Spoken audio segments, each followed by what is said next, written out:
Good evening, folks. Oh, good morning, I should say. It's just past midnight now. Hope you're all well. Let's just mute that. Good. Hi, Chip, Jeff. Doing well. It's been a really nice day today. Very summery, very clear skies. Blue clear skies all day. I wouldn't say it was very hot, but it was warm-ish. Went for a nice long walk with the family. We walked to my parents. Don't use the car on Saturday. And we walked through a local park and to my parents. Stayed there for about an hour or so. It was really nice. And walked back, had supper. Very pleasant day. Yet to smoke a pipe since yesterday. So it's time we put that right. Hey Sharon, Mum and Dad both home and doing reasonably well, all things considered. So I have my LCS billiard, bent billiard.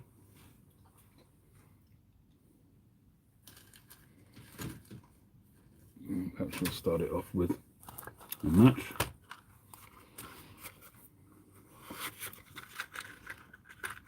Yard work.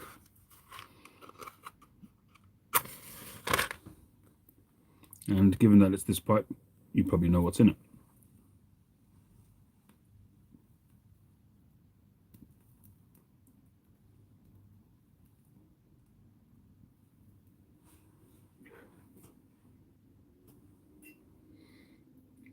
Hey James.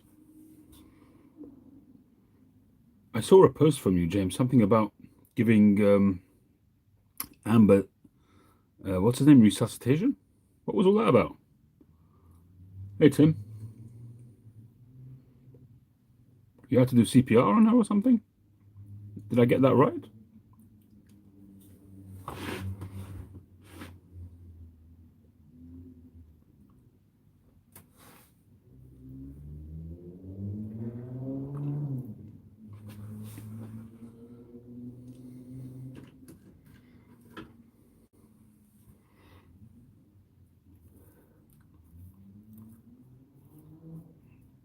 So, Ollie Goldenslust, of course, sporting the Briar Blues sweatshirt.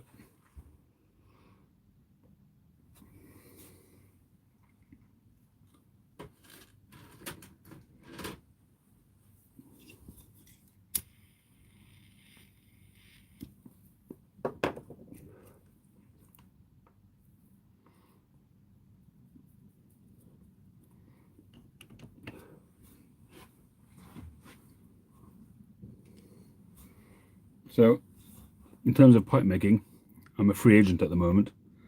I've completed all of my commissions, and all my pipes that have sold, actually one sold over the weekend, so I've got to send that out.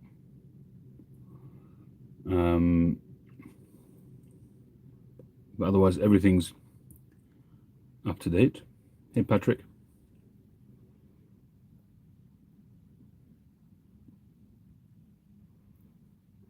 So I'm kind of free to go with the flow. And I haven't even looked at my briar drawer to decide what I wanted to do, but this one was lying on the table. It's quite a narrow block, and it's got some nice grain. So I figured I might go ahead and make a Tau inspired billiard, you know, one of the short, small billiards, which I've done in the past with a silver ring. So I thought I'd do something like that.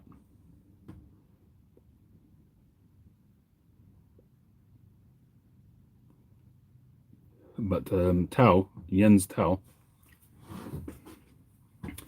he's also very talented in putting together. Why? All right, I'll catch up with you, James. I'll get in touch with you. It shocked me when I saw your post, but I figured I'd talk to you tonight. But I'll get in touch with you off air. But Jens Tao, he puts together a load of materials in when he makes an adornment for the pipe. So sometimes it'll just be a single thing, whether it's silver or on the live. Man. Hey, Philip.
Is that live up on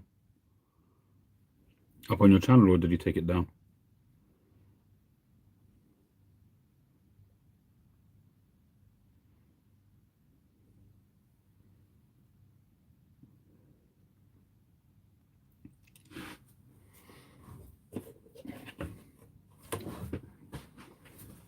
Anyway, so I've been actually talking to Philip Rivara about I've mentioned that I'm really, really close to getting a metal lathe, an engineering lathe.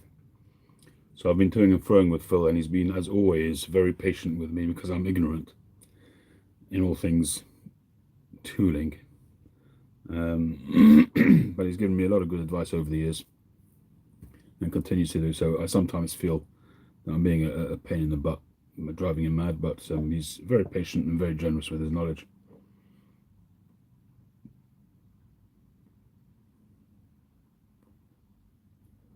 So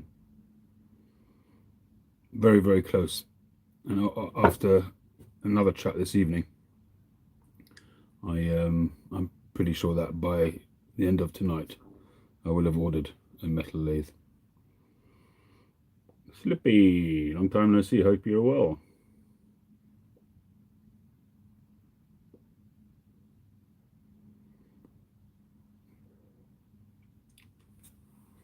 You're a good man, Phil.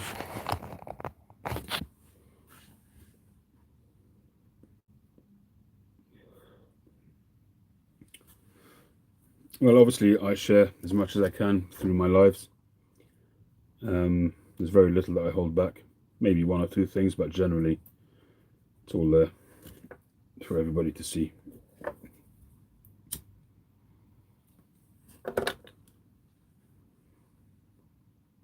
Hey, John. How you doing?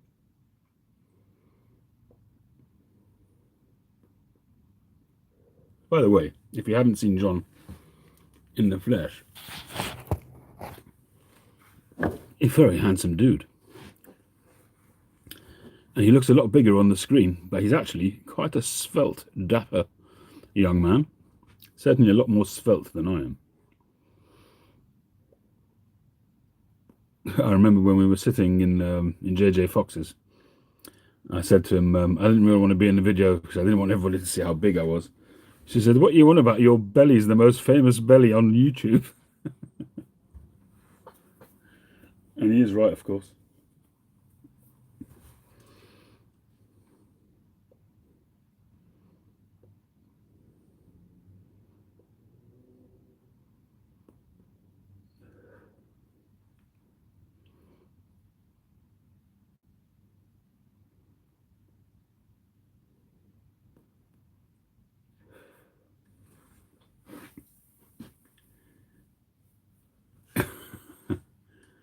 His head is already big enough. How you doing, Willie?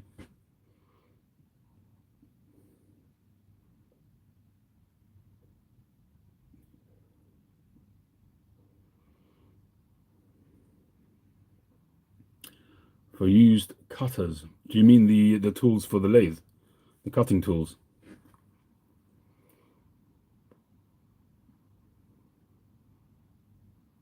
Hey, Chad. My head's big enough. Too big for this camera.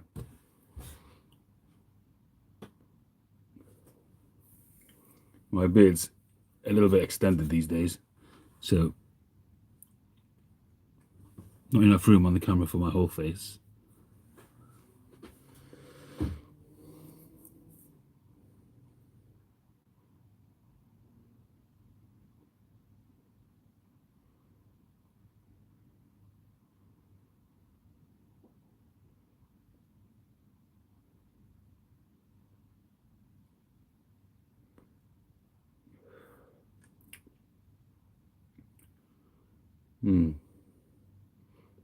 Anyhow, so this block was sitting on my table, quite a narrow piece. It's probably less than 40 mil, maybe 40 mil. Nope, it's 35 mil, so really quite narrow. But it should be perfect for a Tau-inspired billiard. So what was I saying? Yeah, so he uses. I didn't try the Neumünster yet, and I didn't try the old Joe Krantz. They're both on my desk. I may well do a first impressions video. I'm still wary about the old Joe Krantz, and for the same reason I'm still wary about, where's that tin of, is this it? Yeah. Of Rustica, which I still haven't tried. I think, who sent me this? Maybe it was Stephen? Not sure. Can't remember anymore. Somebody sent me this tin of Rustica. The smell of it reminds me of some of the Garth Hogarth rope stuff, you know, the really strong stuff.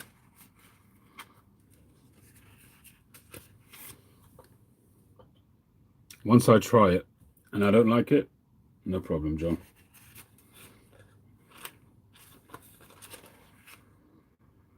It's got quite a barbecue-y kind of smoky kind of aroma. Does that make sense?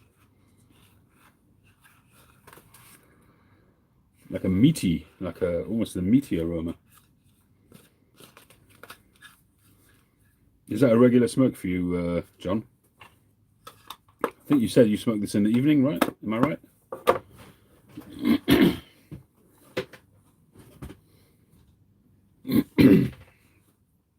Oh, a new addition to the mug family. I couldn't resist. I bought the full-size Yeti. So you saw, you know, my smaller turquoise coloured one, that size.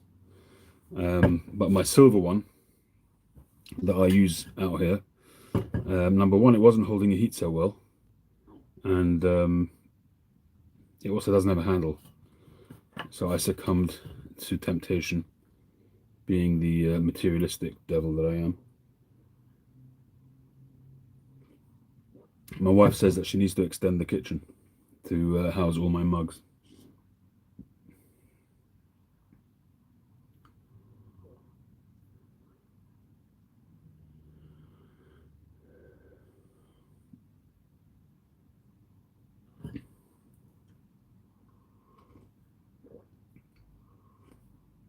What is it? Hard tobacco to get? I mean, I've not pursued it because it's not a tobacco that I would expect to enjoy. I mean, it's, if I'm understanding correctly what people have said, it's what is it?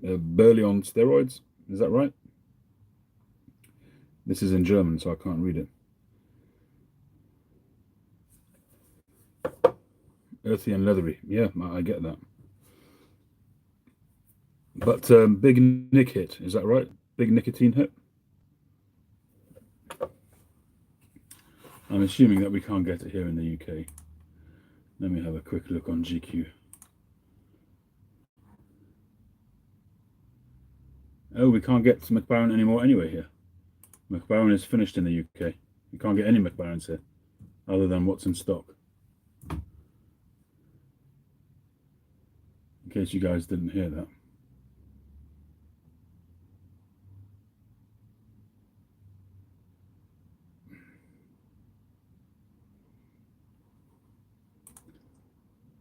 Pipe tobacco. Mac Baren.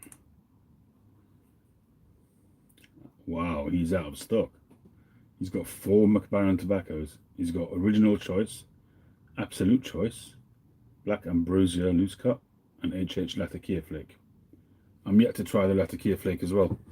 A few guys sent me tins. I've sent out a bunch of tins on Friday to a few people that I promised them to a good while ago. So as I say, my decks are clear. Besides for Alex, for Pipe Puffer UK, I've still got his motor sitting here. But other than that, I'm completely cleared the board. To Mr. Mac Baren, so no, we can't get it. All the crap ones, then except for that. Exactly. Yeah. And what do you think, Chad? You smoke it fairly often? You like it? How does it compare to your Old Joe Krantz or Haunted Bookshop in terms of your list of favourites?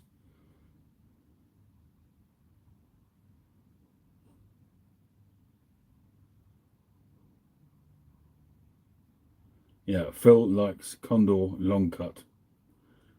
I think it's time I re-up to you, Phil. We'll look into that in due course. I don't know how much of it you smoke. I mean, I've only sent you the odd pouch here or there, but do you smoke it a lot, or do you smoke it only? Well, I guess you don't have a lot of it, or you can't get it so easily. Let's have a look at GQ. Condor.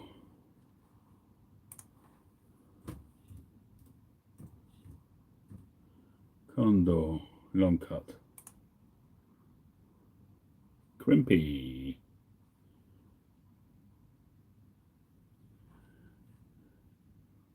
Prices have gone up. £17.80 for a 50-gram pouch.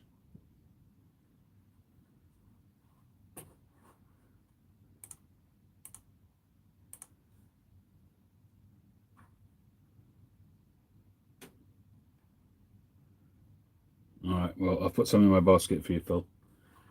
Lord knows that I owe you that. So some will be winging its way over to you in due course. It may not be tomorrow or the day after, but it'll be getting to you.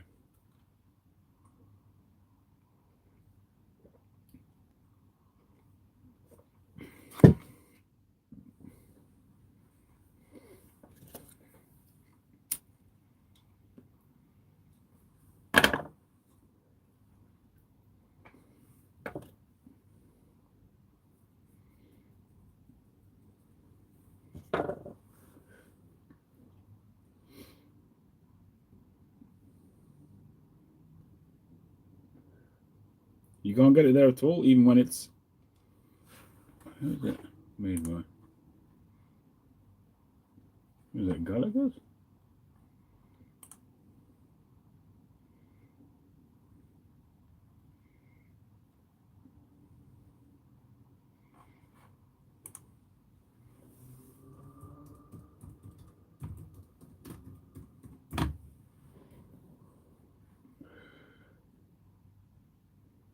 Yeah, I thought it was Gallagher. Yeah.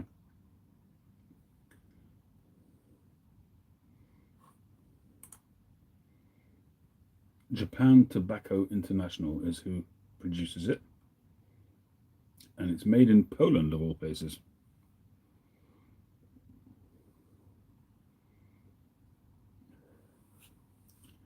Straight Virginia alcohol and liquor. Well, it depends what that alcohol is as to whether I can smoke it or not. Full body pipe tobacco, which has been top dressed with a secret liquor flavouring before being cooked under pressure to form a cake, which has been thinly sliced, ready for rubbing down. This provides an even cooler, slow burn, and richer smoke.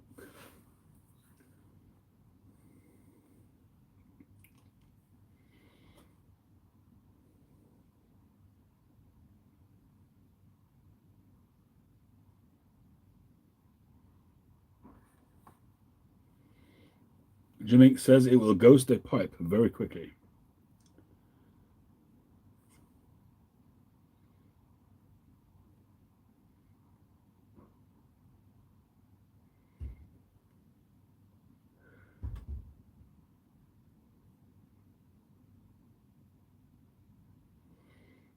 And quite a bit of nicotine in those too.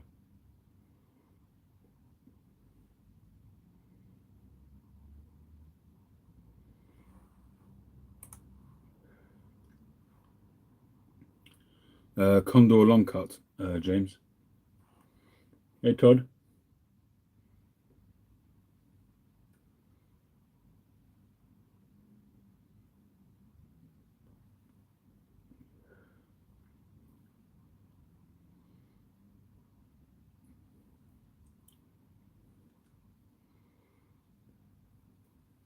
Okay, I'm going to take a little poll here, guys.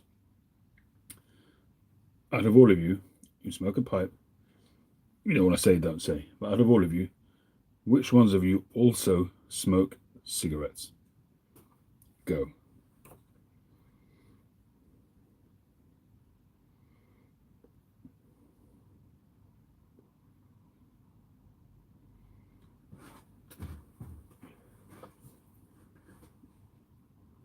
Phil is number one. I've seen you smoke cigarettes, Phil, so I know you smoke cigarettes.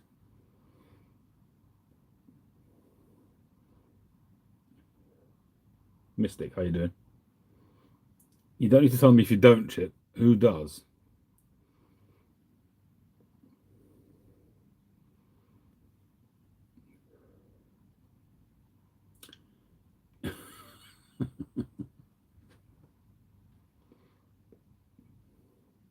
I should have changed the poll to who doesn't smoke a cigarette?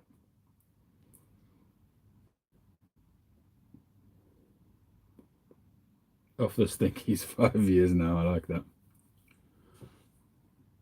Well, I'm off the stinkies, as you put it, for about 30 years. I never really considered myself a really committed cigarette smoker, although I smoked cigarettes for about 5 years, and I smoked quite a lot of cigarettes in that time, but I never really felt that I was hooked on them. In fact, if I didn't smoke a cigarette for a couple of days and then smoked that first cigarette, I hated it. It made me feel sick. I felt very heady. Obviously, it was, you were getting that nick hit after not smoking for a couple of days, but I've told this story before, I'm sure. I came back from America, probably the last time that I was in America, which is in my late teens or early 20s, a long time ago. And I'd come back with 1,000 cigarettes, Marlboro Lights. I was smoking them in Heathrow Airport. In those days, you could smoke inside the airport. You could smoke on the airplanes. Actually, I'm not sure. By then, could be that you couldn't smoke on the airplanes. I'm not sure. But I was on an escalator, and I felt very faint suddenly, and I I felt like I was about to topple down the escalator. And it was all jet lag and just being tired and screwed up after the flying. And but I just put it down to the cigarettes, and that's it. I stopped cold turkey. I dabbled a little bit a year or two later, but I was never into it anymore, and that was it. I stopped smoking cigarettes. When I was smoking around just under a pack of 20 a day. So I was probably smoking about between 15 and 20 a day.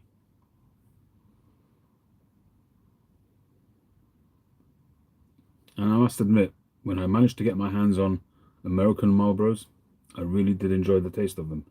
Now, when you compare it to cigar or pipes flavor, obviously, it's chalk and cheese. But in those days, when your palate kind of gets a little bit refined and is able to discern the differences in flavors, so you definitely got the difference between one brand and another of cigarettes. So I regularly smoked Silk Cut. I don't know if you got Silk Cut in America. And Benson and Hedges very rarely, and Rothmans very rarely. The Benson and Hedges and Rothmans were quite a bit stronger. Hey, Marcella, haven't seen you in ages.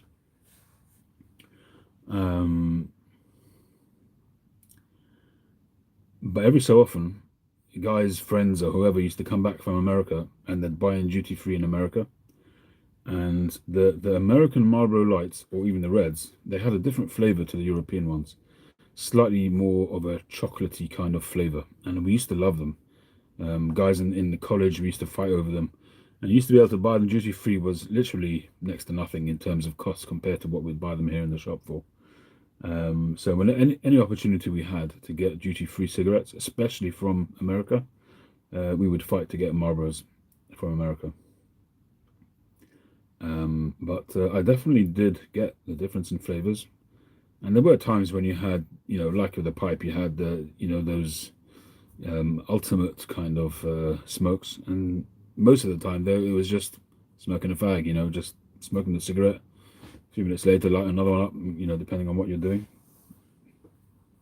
And driving, I used to do quite a bit of driving in those days, so I used to enjoy smoking and driving, as I still do. I'm very lucky as well that a lot of the time I don't get a lot of heat from my family if we're out for the day, especially on a Sunday, because my wife knows that I don't like going out on a Sunday. But it's a family day, so we go out, but she doesn't protest too much if I want to have a pipe in the car, window open, of course. Although technically it's illegal nowadays to smoke in the car with somebody else in the car, even if it's your family. I think it is anyway.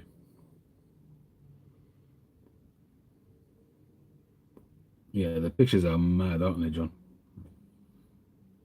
The thing is, you got the same pictures on pipe tobacco and cigars.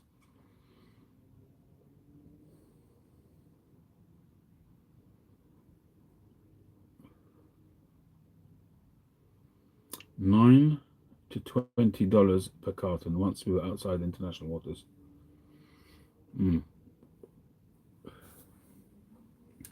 When I bought retail, when I was smoking and buying retail, I was paying, I remember it going up from around £1 a pack to about 120 a pack. Nowadays it's about 10, 11 pounds a pack, which is madness. A pack of 20 I'm talking about. And on duty free, you could buy a carton of 20 packs, I think for about 10 or 15 pounds. So it was like 50p a carton or a pack or something like that, or 75p. It was crazy. I mean, it was, if you could get somebody to get them for you, it was a no-brainer to get them on duty free. You've mentioned that before, Josh. Your vintage Bolton Sobrani, they're worth a lot of money. I told you, Mike McNeil will take those off you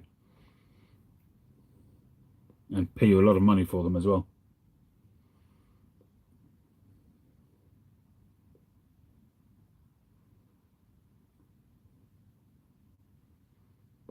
Oh, I didn't know that, Chad.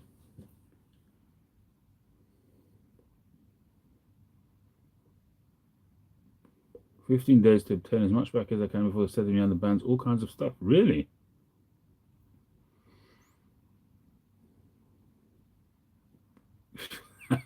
Phil.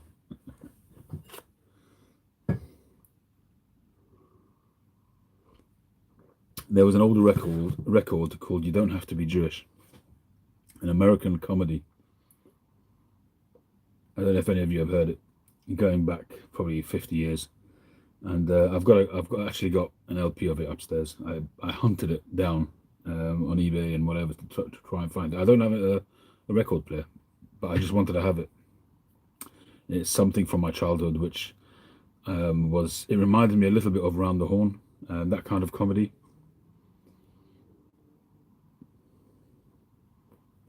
But one of the clips, one of the what do you call them?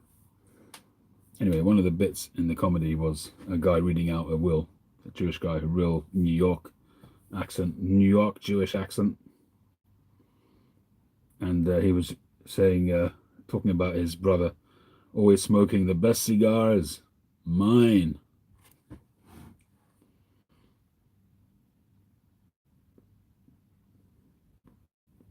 The same kind of idea.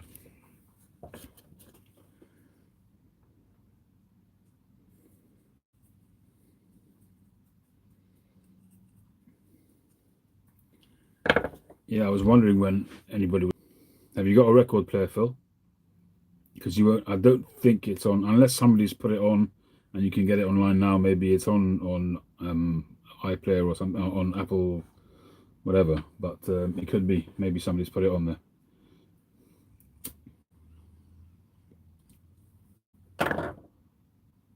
It's called "You Don't Have to Be Jewish."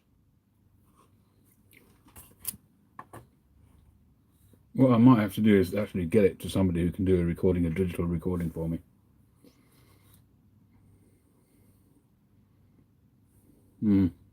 If you do find an audio file, then send it to me. I haven't listened to it in years. Mocha to Boynton, Charlie. How are you doing, Charles, old boy? You don't have to be Jewish.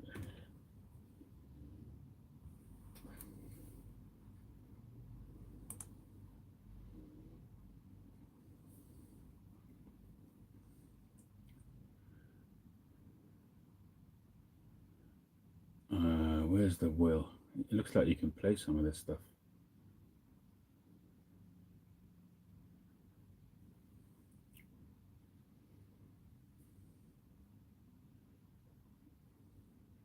The Call from Long Island, that's a famous one.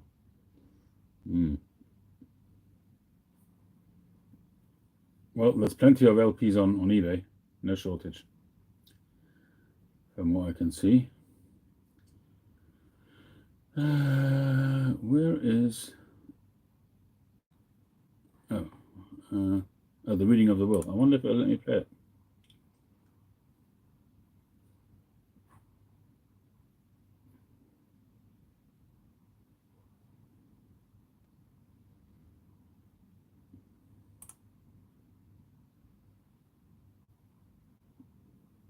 Yeah, 99p. Get lost.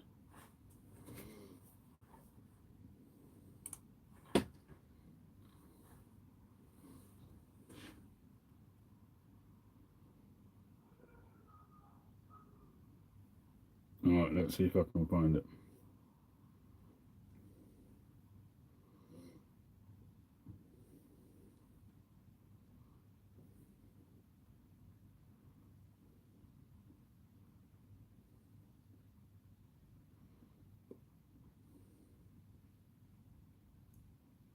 Oh, it's on YouTube. Look at that. Thank you, Chad. The Reading of the Will. Discover Audible with an audiobook on us.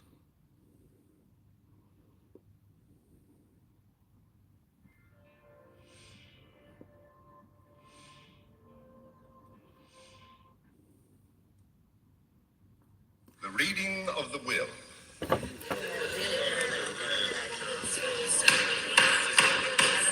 May I have your attention, please? This is the last will and testament of our dear friend and relative, Samuel B. Cohen. I, Samuel Benjamin Cohen, being of sound mind and body, do hereby declare this to be my last will and testament. Number one, to my son, my beautiful boy Sheldon, my firstborn, who made me proud of him all my life. See you, Slippy. A fine son, a good husband, a wonderful father, and the best dentist in the United States. To my son Sheldon, I bequeath tax-free $1 million. Wonderful. Isn't that magnificent? Good luck, Sheldon.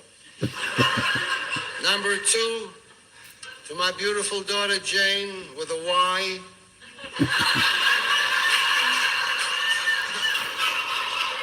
The joke about a Jane with a Y, as I understand it, is the way the Jewish people in that time were trying to be less Jewish and trying to integrate and be more hip. So spell the Jane with a Y.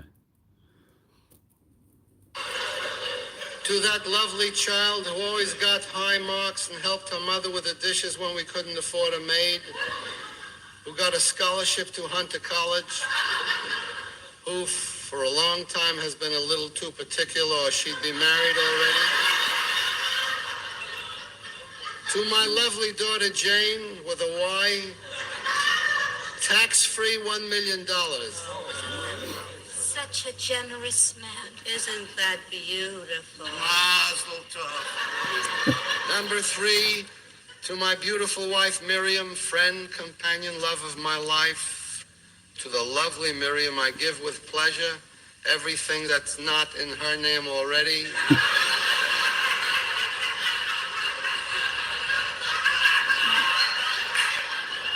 The white Chrysler Imperial with the white sidewalls and the Prince's telephone. The Picasso from the back of the store. My Arnold Palmer golf clubs with a new leather bag. And tax-free $2 million in cash. Enjoy, sweetheart, enjoy. What a marvelous husband. An angel, not a man. An angel. The Picasso from back of the store and everything. Number 4, to my brother-in-law Louis, who lived with us all of his life, who never had to do a day's work, who knew how to handicap the ponies better than anybody, who only smoked the finest cigars, mine. To my brother-in-law Louis, who all his life said I would never remember him in my will. Hello, Louis. I love that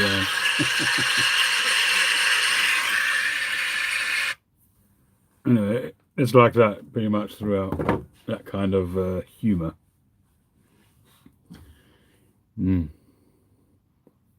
Anyway, so that brings back a lot of memories for me. But I didn't know it was on YouTube. That's cool. You have to listen to that again. Listen to the whole album. It runs about 35 minutes. See you, Charlie. Hopefully she didn't empty the bank account.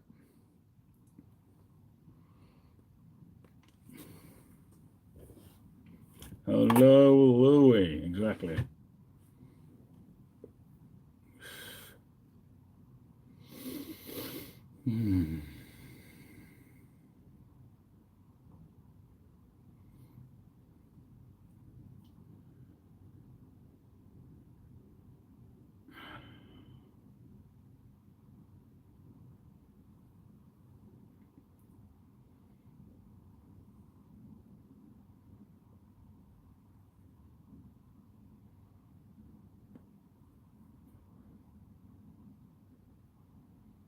Naomi Judd.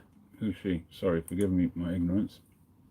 Naomi Judd.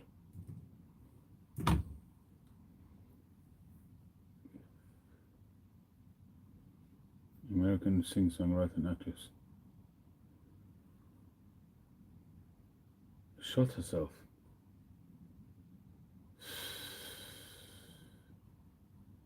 Oh, it's Ashley Judd's mother.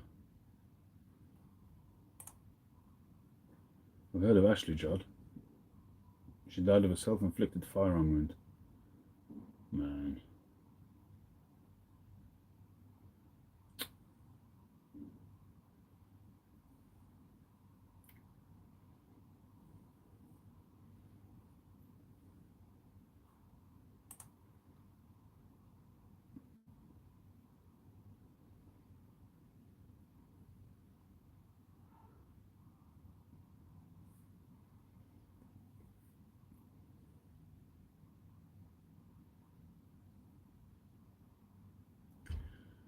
Oh, she looks like, looking at her own website, looks like she had a very successful career.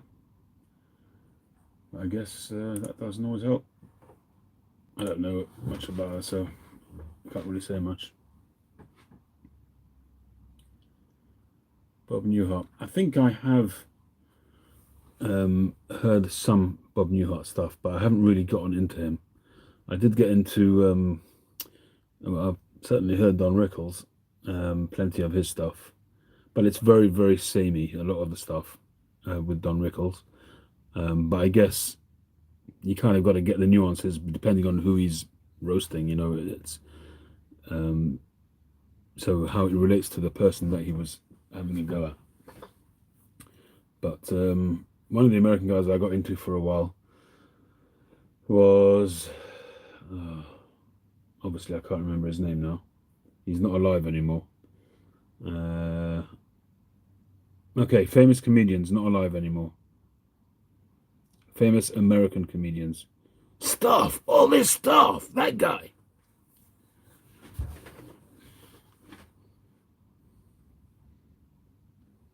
Carlin, yeah, George Carlin.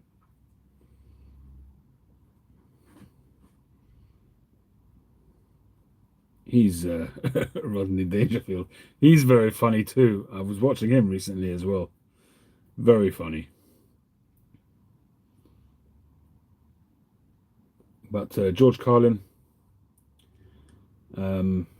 yeah, spoke a lot of sense. A lot of it was quite hard hitting, but very more of a commentary rather than a comedian. But he was a comedian, but it was more of a commentator on society, on the ills of society, I think.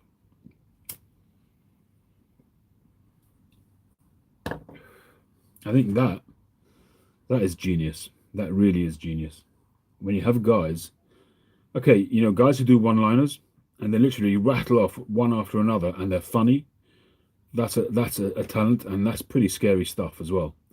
But when you listen to guys who literally just talk about social goings on, about the social behavior, and you can actually watch each comedians who did that kind of thing through the decades, and literally you'll get a commentary on society. And to be able to do that and be funny, I think is just unbelievable. It really is something which is just, you know, that's a talent. That's a real talent.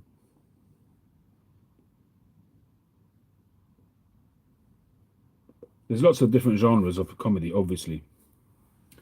But when you listen to those kind of guys, at Richard Pryor is another one.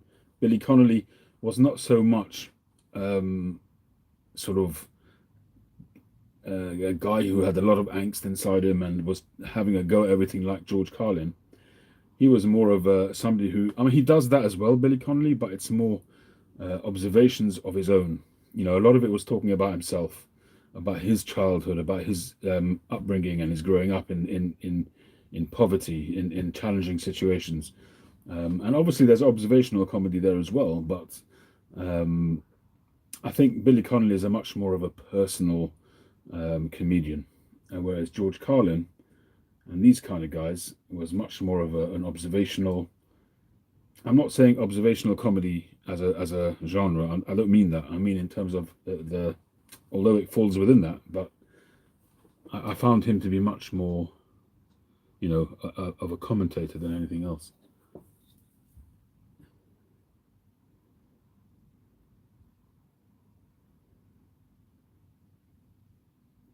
Yeah, absolutely, Phil. Profanity, having said that, you know, it depends what you call profanity. You can have people who just use bad language. I don't, you know, or some people who actually get into just profane discussion. That's a difference. That's something else. But Eddie Murphy, right? He used to do stand-up. I used to love listening to him. Yes, it was profane. But he used the F word as part of conversation, like Billy Connolly. But he was very funny. But he did use a lot of bad language. But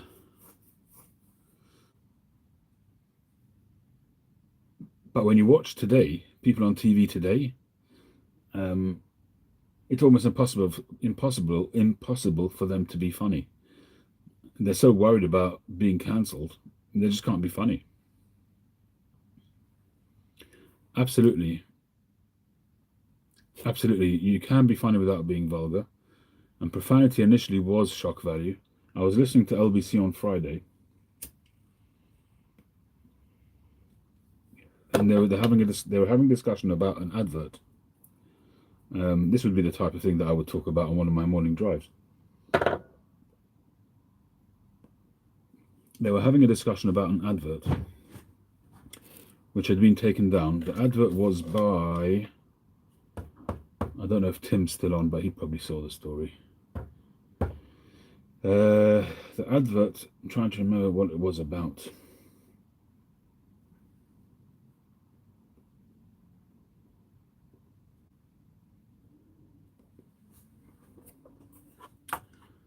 Bill Burr. I mean, lots of bad language, but fantastic. Chappelle, yeah.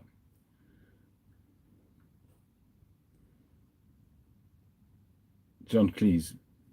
Yeah, but John Cleese didn't do much in the way of concerts. I mean, he was a comedic actor.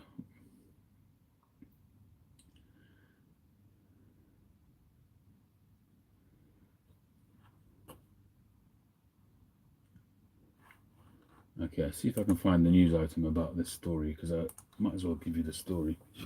Advert taken down.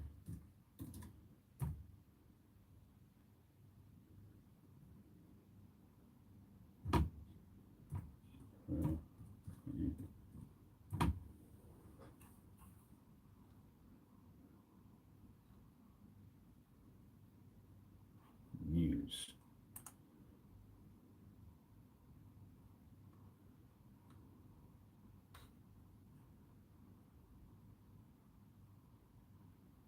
Useless. Absolutely useless.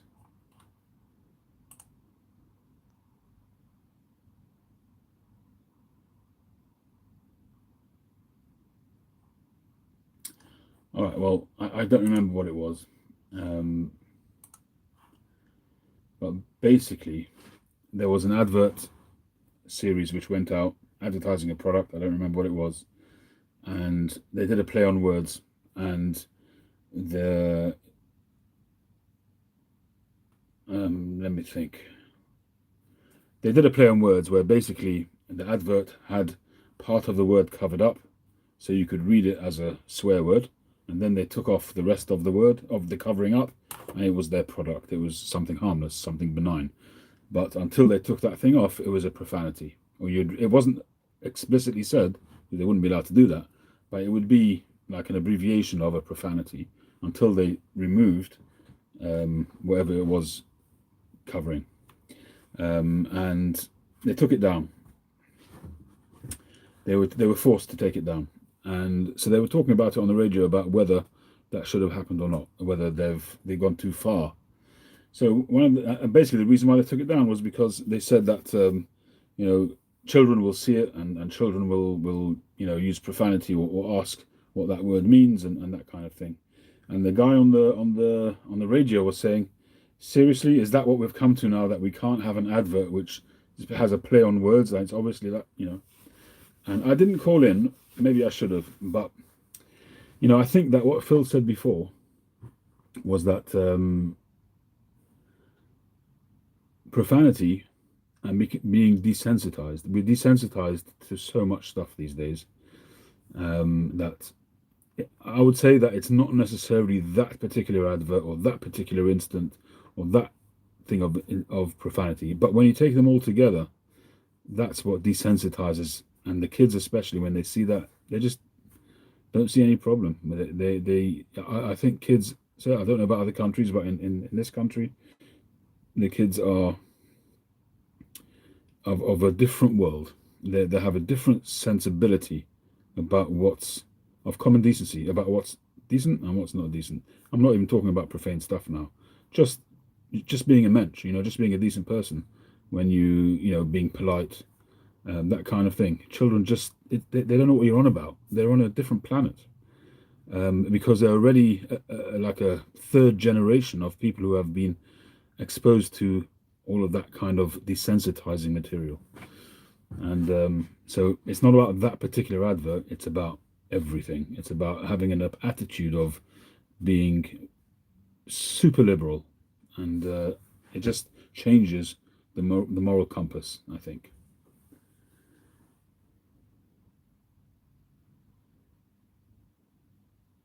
The Ricky Gervais in the, is it the Oscars or was it the BAFTAs? Fantastic. That was fantastic.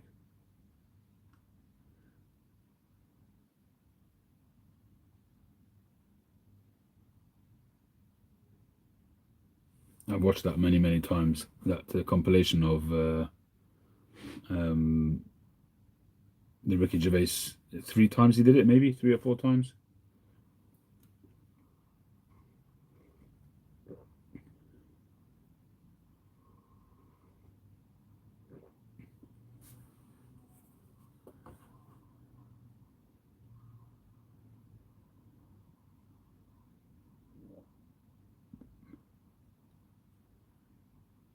Gilbert Gottfried died? Are you kidding me?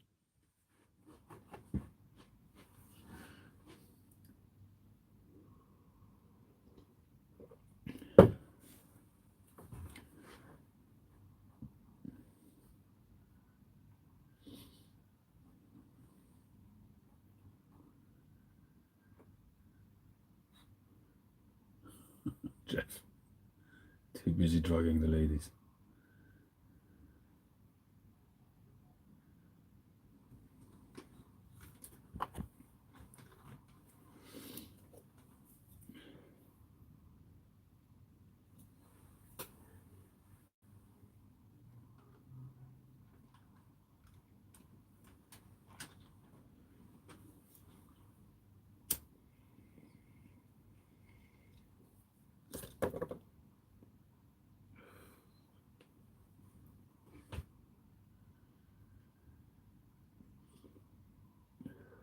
Yeah.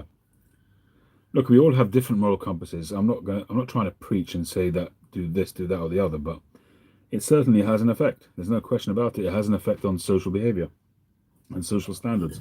And there is a long-term effect which becomes irreversible over time.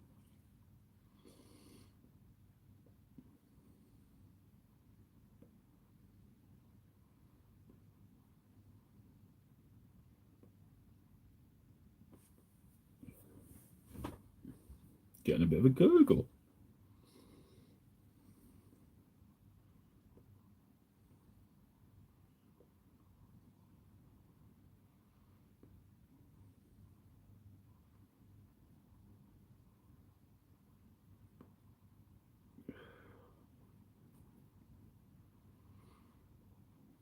All right, John. Thanks, Joan. I think I'll call you Joan from now on. Joni. Yeah.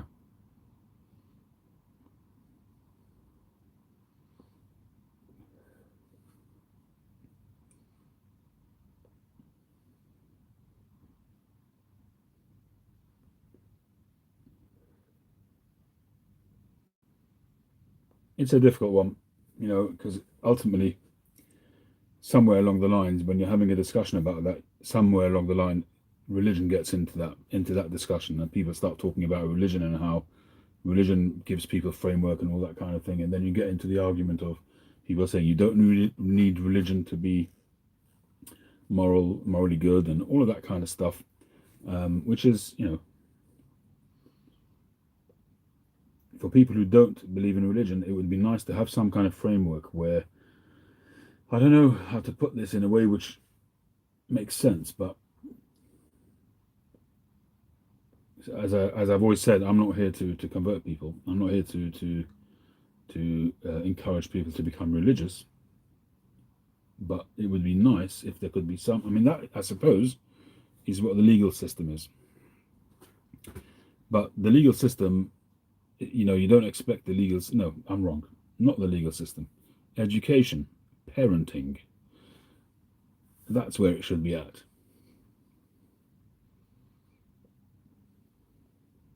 Yeah.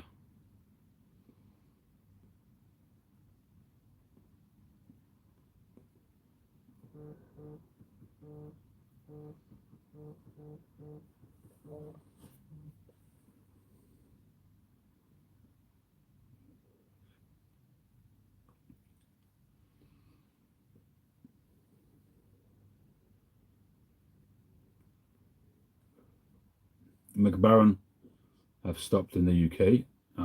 Not heard about Rattray,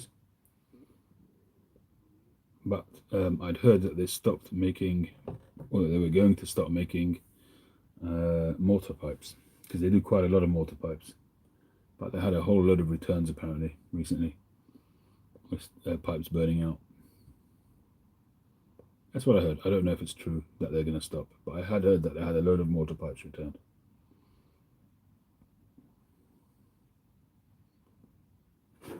I actually took out a mortar block the other day. Somebody inquired about a mortar pipe. I do have a really nice block here. But we'll see. They haven't come through with an order yet.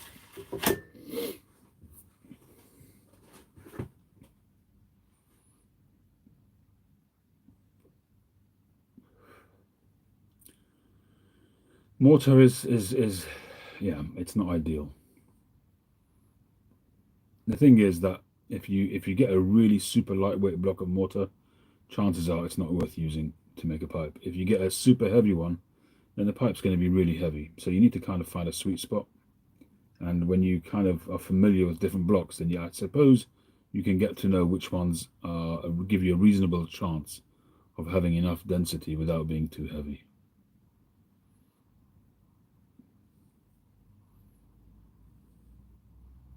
Oh, Rat Rose Tobacco. I don't know. Haven't heard that.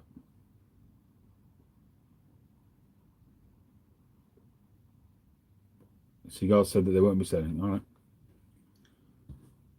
Well, it doesn't surprise me, to be honest. They probably didn't do much business here.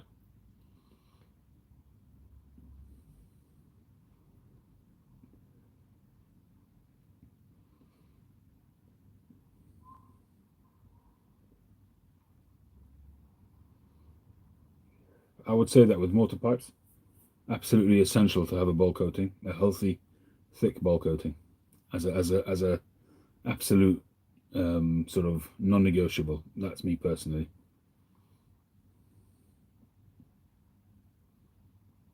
I mean,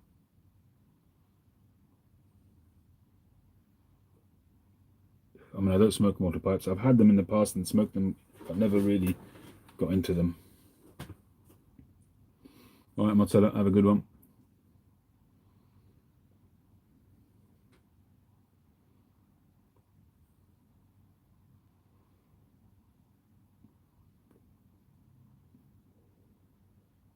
No such thing, Crimpy.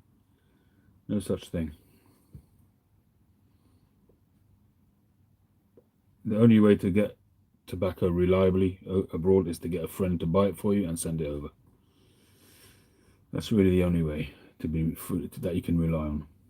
Unless you've got somebody in a tobacconist who's prepared to ship it out to you without declaring it as tobacco. And then you have a chance. Not guaranteed, but you have a chance.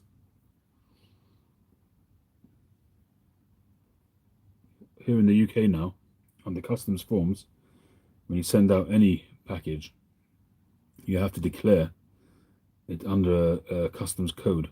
So you have to search the code. So I searched the codes and I've put mine under wood carving, which is what a pipe is. And a carved wood, sort of a wood kind of type of idea. So I got the code for that, and that's what I put on the boxes every time. And thankfully, they've always gone through. I sent out some tobacco though, and I put it out. I was trying to find a category for collectible tins. I couldn't find that, but I just put it under tin, under metal. And I think on the description, I wrote collectible tin, I think. Yeah, that's true. Quite right. At the moment, with tobacco pipes, with smokingpipes.com, if you do a single tin, when I've done more than one tin, I've been stopped. So I would recommend one tin. You buy one tin of tobacco from smokingpipes.com, and you use the economy international shipping, which usually for one tin will be about $10.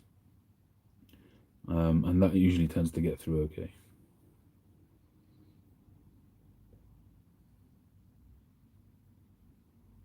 All right, Willie, have a good one.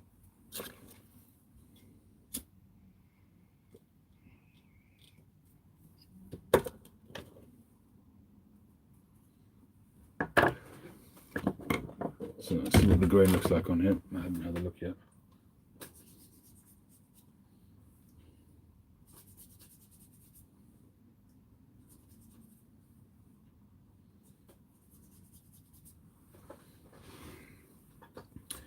Grain looks promising.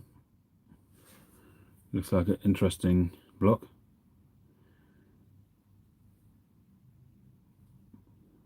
That's not too deep, so that shouldn't affect the shape in any way, really. I mean, it's showing you a Dublin shape there, or a volcano shape, but I was going to do a billiard.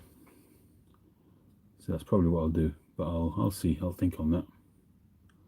I like that kind of grain. I certainly do. Unless you've got really, really smart straight grain. My personal preference is this kind of grain, really busy grain. Definitely crimpy. It is the time to stock up for sure. All right, Phil, have a good one. Thanks very much. And you guys know that I'm stocking up on the stuff that I smoke regularly, and I'm selling off whatever I can that I don't smoke regularly. I recently sold about 30 tins of McClellan tobacco, and I did put up a post selling a bunch of gold bags of Esoterica, but it was too expensive. I was kind of dipping my feet in the water to see what I have no idea what the pricing is for those bags. Some of them are aged, so you can't really put a price on that. But it's judging by the reaction that I got, it was too expensive, far too expensive. So I've taken them down, but I don't know, we'll see.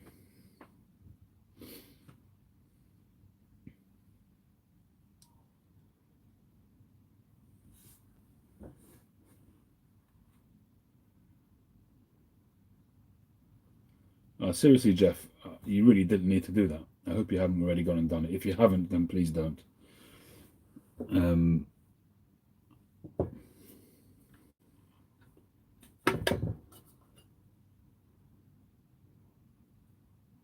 It's not your fault, James, no.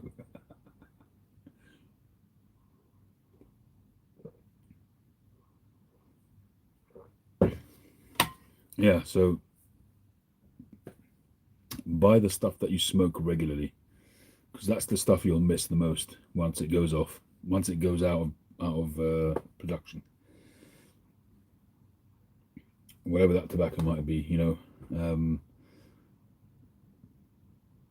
Obviously it's got to be in production, but you know, if your smoke is Old Joe Krantz or Haunted Bookshop or Vanilla Flake or whatever, or golden sliced, just get as much as you think you'll need to smoke over the next few years. See, it used to be that, you know, you'd smoke something, if it went out, you'd find something to replace it, and you'd kind of say, you'd have those sort of thoughts, oh, it's never like, it's not like it used to be, you know, I've got a new blend, but it's not as good as what I had before. That's fine, but you've got something to smoke. Now it's a question of not being able to buy anything. At some point, they're just going to ban everything. And it's hard to see that happening in America for a long time, but I could see it happening in Europe. I really, really can see it happening in Europe. I could see it happening within 10 years, as quickly as that, and maybe even quicker.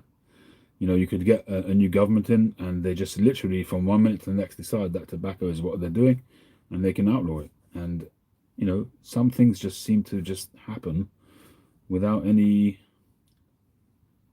it just happens. I was talking to my wife today about fuel costs, and she was listening to a program on LBC, and somebody was on, they had interviewed somebody from British Gas, or from a gas company. I don't know if it was British Gas, from a gas company, and she had worked in that gas company, and she said that the prices have gone up, which they've gone mad, the prices here, but British Gas are not yet paying a higher price, but they're jumping on the band. Not British Gas, sorry, I apologize again, I'm just so used to saying it. That gas company hiked up their prices because the whole world has gone mad, and they're charging fortunes for their gas, even though they are still not paying any higher price. They will in the future probably, but at the moment they're still not paying a higher price. And she said, how can it be? How can they be allowed to do that? Why isn't the government doing anything about that? And that's a fair question. I said the only thing I could come up with was that, knowing what the world is going to be and how prices are going to go crazy, maybe they're kind of creating that buffer maybe by charging more now when they've paid less, so that they can stay in business later on when the prices go mad. They can perhaps somehow keep prices manageable because they've charged higher now. I don't know. That was just me being devil's advocate.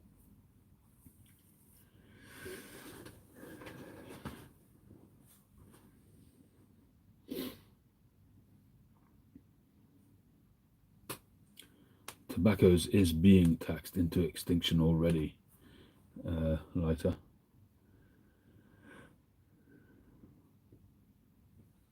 Tobacco seeds. Yeah, but you got to know how to make tobacco. You know, it's all well and good, even growing tobacco plants, but converting that into decent tobacco, that's a skill set as well. You know, it's not like growing pot and just smoking it. It's, you know, making it enjoyable is a whole different ballgame.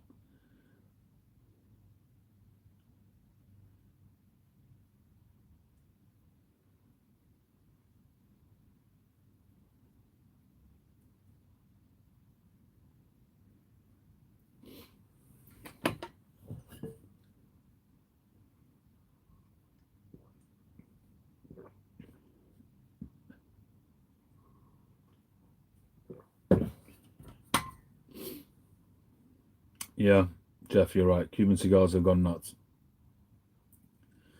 Cuban cigar prices. I mean, I've tried to find an official, like a press release, but I haven't managed to find it. I found it something on Half Wheel talking about it, but essentially Habanos, I say, are increasing their prices big time, in line with the prices in Hong Kong. Why Hong Kong? I don't know. That's probably one of the highest pricing around the world, and they're making it the same high price everywhere. Rather than bringing down Hong Kong's prices to what it's like everywhere else, they're bringing it all up to the Hong Kong prices. So I suppose it may be that's to stop the people from the Far East buying this stuff, everything that's over here. I don't know, but it doesn't seem to make any sense to me. Yeah, Australia is absolutely. I don't know how they manage in Australia. That's crazy. I mean, who is going to go and pay it? But US dollars, 120 US dollars. Really? Or is that Australian dollars? I mean, even that's crazy in Australian dollars.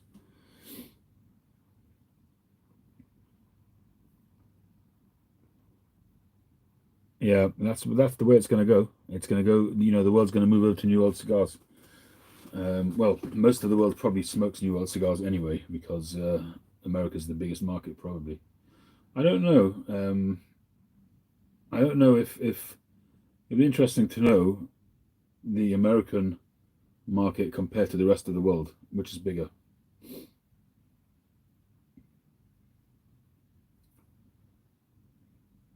But there are some big cigar smoking markets in Europe.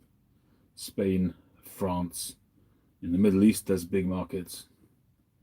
I don't know. It'd be a good question. 140 Australian dollars.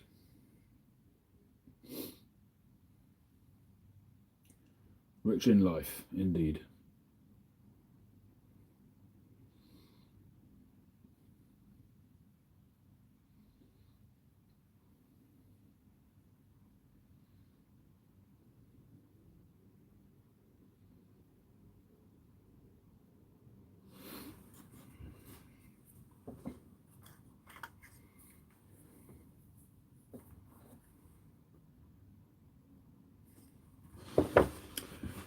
All right, folks. Well, I think this is a time for me to say goodnight to you.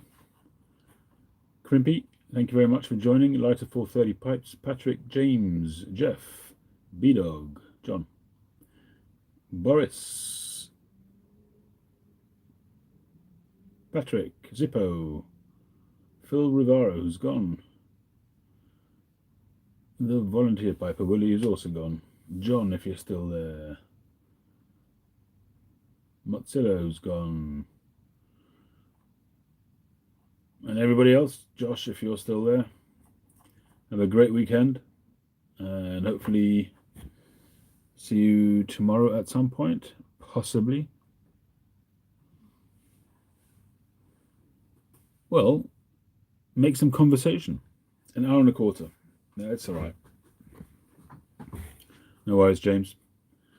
You're not here. Okay. Neither am I. It's a figment of your imagination. The blues. Have a great weekend, everybody. Catch you on the next one.